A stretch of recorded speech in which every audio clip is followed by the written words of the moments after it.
കുന്നത്തുനാട്ടിൽ youth Congress മണ്ഡലം committee ഓഫീസിന് നേരെ ആക്രമണം. ഓഫീസ് അടിച്ച് തകർത്തു.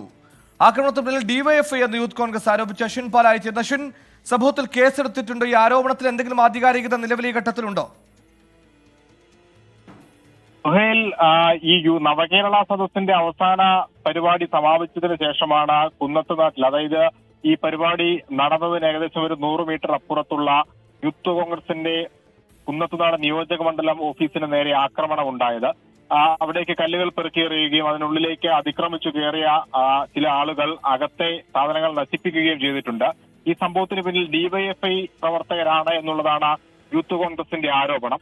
എന്തായാലും നിലവിൽ സംഭവവുമായി ബന്ധപ്പെട്ട ആരും അറസ്റ്റിലായിട്ടില്ല, ആരെയും പോലീസ് പിടികൂടിയിട്ടില്ല. അതിൽ പ്രതിഷേധിച്ചുകൊണ്ടാണ് രാത്രി 8 മണിയോട് 8:30 9 മണിയോടുകൂടി കുന്നത്തുനാട് ടൗണിൽ, കോലഞ്ചേരി ടൗണിൽ യൂത്ത് കോൺഗ്രസിന്റെയും സംയുക്ത നേതൃത്വത്തിൽ ഒരു പ്രതിഷേധ പ്രകടനം നടത്തിയത്.